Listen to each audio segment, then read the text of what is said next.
Hello friends.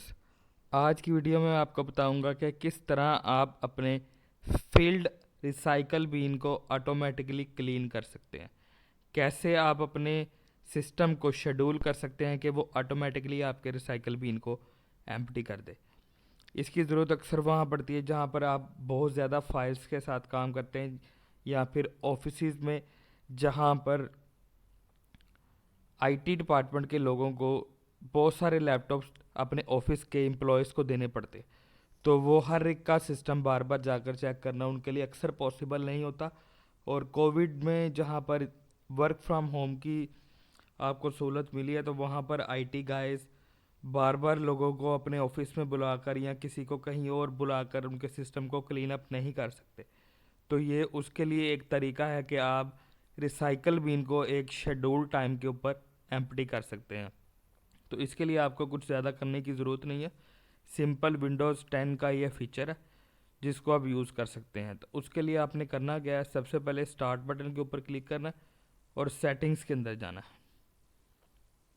Settings के अंदर आपको यहाँ पर टाइप करना है स्टोरेज और उसको सर्च करना है,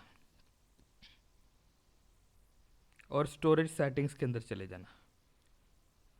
यहाँ पर आपको जो सबसे पहला जो ऑप्शन आ रहा है वो ये है कि आप स्टोरेज सेंस को एक्टिव कर देते हैं कि वो टेम्परेरी फाइल्स को ऑटोमेटिकली डिलीट कर दे और रिसाइकल बीन को ऑटोमेटिकली क्लीन कर दे। तो अब आपने क्या करना है कि इस ऑप्शन को ऑन कर देना। ये ऑप्शन ऑन कर दिया आपने, लेकिन ये अभी शेड्यूल नहीं हुआ, आपने इसको बताया नहीं है कि ये किस टाइम पर आपके सिस्टम को क्लीन करे। तो आपने करना क्या है कि कन्फिगर स्टोरेज सेंस और रन इट नाउ, ये ऑप्शन है, इसको आपने क्लिक करना है। यहाँ पर आप देखेंगे वही सारी चीज़ें स्टोरेज सेंस आपने पहले ऑन की थी। यहाँ पर आपने जो ऑप्शन है उसको सिलेक्ट करना है कि आप रिसाइकल बिन को कब क्लीन करना चाहते हैं, every day, every week, every month, या फिर during low free disk space.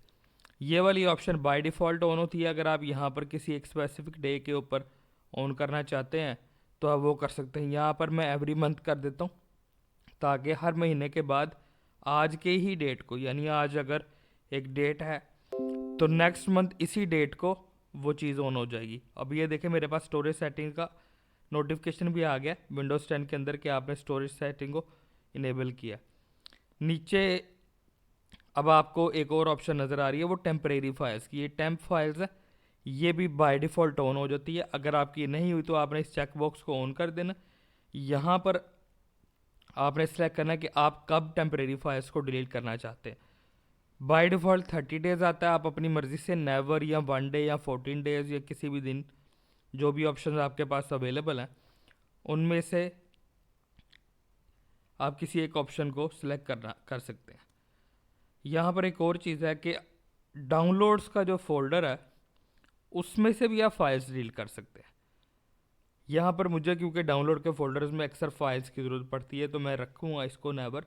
लेकिन अगर आप चाहते हैं कि आपके डाउनलोड के फोल्डर्स में वो भी, क्योंकि सी ड्राइव के अंदर ही होता है, तो वो आपकी जो डाउनलोड्स का जो बाय डिफ़ॉल्ट फोल्डर है वो आपकी स्पेस सी ड्राइव की कंज्यूम करता रहता है। अक्सर आप चीज़ें डाउनलोड करते हैं वो उसी डिफ़ॉल्ट पाथ के ऊपर डाउनलोड होती रहती हैं। तो आप वहाँ से भी ऑटोमेटिकली चीज़ें डिलीट कर सकते हैं इनमें से किसी एक ऑप्शन को सिलेक्ट करके।